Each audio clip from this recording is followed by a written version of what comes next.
I'm Charlie Bright of Gold Derby, and today, as part of our Meet the Experts TV documentary panel, I'm speaking with Gotham Chopra, the director of the Hulu docuseries Thank You, Goodnight, the Bon Jovi Story.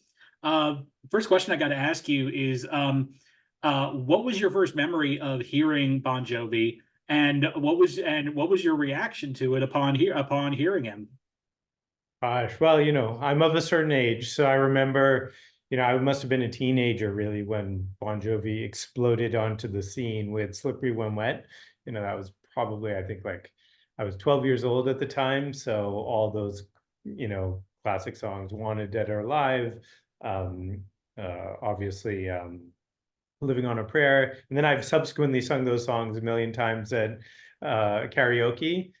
So my first, I was a 12-year-old boy, so I probably remember the initial cover, which sort of Bon Jovi, if you remember, it was Bodacious Angela. It ended up not being the cover for Slippery When Wet. That was before the internet, so I'm not sure how I saw that, or maybe I'm just going back in time. But yeah, that was I wouldn't say I was a hardcore Bon Jovi fan, but look, Bon Jovi is just one of those anthem like bands, and still to this day, if you go to any sporting game, and obviously I'm a huge sports fan, you will hear during timeouts, you will hear, in the fourth quarter of a close game, you will hear Living on a Prayer and those types of songs. So it's ubiquitous, and 40 years of Bon Jovi. Now I'm intimately familiar with the music, but those are probably some of my earliest memories. Yeah, I think last time I went to a Nationals game, I remember at some point hearing "Shot Through the Heart," and of Yeah. course everybody goes nuts. Yeah. Um, uh, uh, this was felt like it was a bit of a different type of project for you because you've done a lot of sports Yeah. documentaries, and I'm curious as to had you ever done anything like this before, and how long did it take to put together, and did you find that there was any sort of difference in your approach as opposed to the sports documentaries that you'd made? Yeah, look, on the surface, they're different. Obviously, sports, music, the worlds are different, but in practice, not very different. And, part of the DNA and conception of this film was John had seen something I had done in the sports world called Manning the Arena with Tom Brady, which is really Tom looking back at the 20 years of his life, on the football field. Um, John sort of approached me and said, pretty good. I've got almost 40 years. I think it was year 39 of the band. I'd like to do something looking back.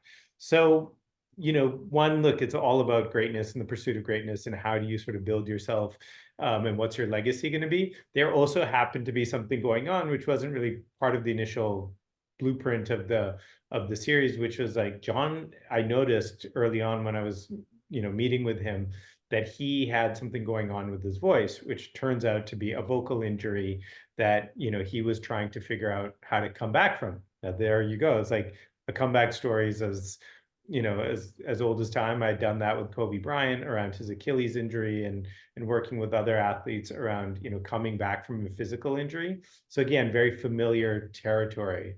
The last part of or I guess, it took about 2 years, and this was like a dream scenario. I had breakfast with John in February of 22, and he told me, oh, I'm going on these rehearsals in March. 3 weeks later, I was there filming, and we were up and running. Took about 2 years to put together and finally deliver. Um, but yeah, it was the DNA is a lot of the same things, a lot of the same qualities that make Tom Brady or Kobe Bryant or Serena Williams great are present in John. Talent for sure, but it's like the work ethic, the uncompromising desire to be perfect, is just so familiar. And probably outside of those two domains as well, sports and music. Surprised that the Jersey Boy was willing to watch a documentary about Tom Brady.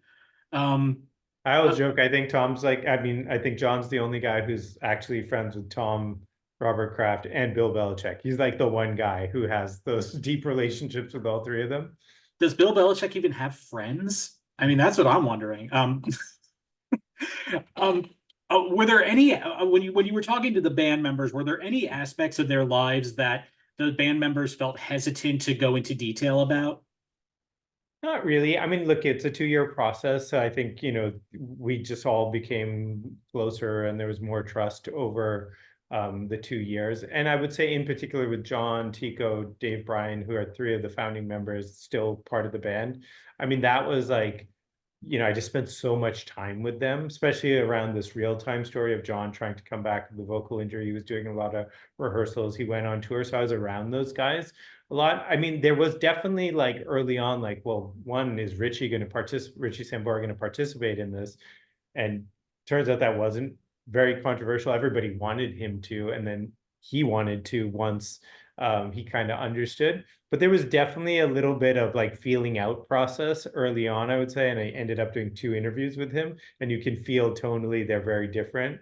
The first one was at the beginning stage, and he literally says, and now it's in every trailer, he says, so what are we going to do? Are we going to tell the truth or are we going to lie? And that was like sort of the vibe. It was sort of playful and fun. And I think there's a history of, not just Bon Jovi, but bands where they kind of like don't necessarily quote tell the truth.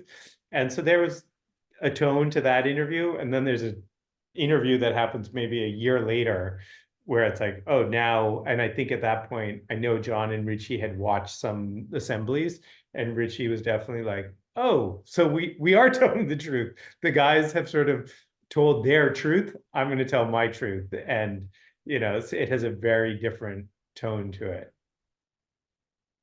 You brought this up a couple times, and so I'm really curious as to what it was like to capture John during one of the most challenging parts of his career with that with the health issues he was having with his vocal cords.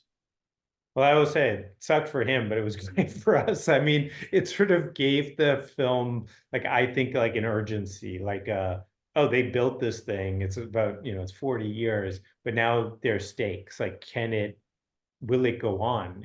How is this gonna, is this gonna go on? And so, it was a process and it was a relationship. And I think John was so focused on his physical therapy, his rehab, figuring out where he was with this thing, that he just, John's a really smart guy. And I noticed this, like, going through the 40 years of archive, like, he's collected all this stuff. He understands the value of having stuff. And so I think in that way, he opened the door, let us document this process that he was going through with some uncertainty around it, just to have it. And then obviously are figuring out in the editorial process, like, how much you need. But a lot of the quote most vulnerable stuff, I mean, you see like him struggling through some of this stuff, surgery, etc. Like, it was me with a camera, and it was not like a big production. You can tell, like, because I have great cinematographers who I get to work with, and Jessica Young in this case, and there's a lot of beautiful shots. And then there's the shots that I was shooting that are not so beautiful, but they're pretty intimate. So hopefully we make up for it in that way. Was there an aspect of the band that surprised you when you were first meeting with them?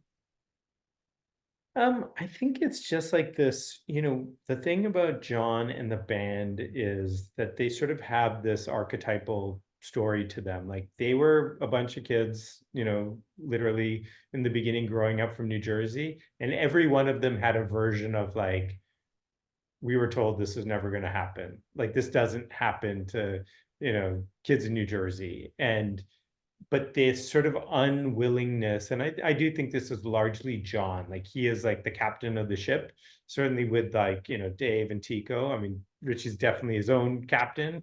But like, there was just this unwillingness to ever take no for an answer. I mean, to this day, I think in 40 years, with all the many hundreds of millions of albums that have sold, like, they've won one Grammy. Like, they are not, the critics' darlings. And I think there's that. And this again goes back, it's very similar to sports, this self-defined underdog. It's us against the world. And, like, these are guys who have been very successful. They live large now. They have, beautiful homes and beautiful lifestyles and stuff like that. But there's still this sort of like these, the kids from New Jersey who are told they're never going to make that. You can feel it inside of them. It's us against the world. And I think that was sort of surprising. And they kept on doing that like over and over, even after Slippery When Wet and New Jersey, which like was its own zenith in the late 80s.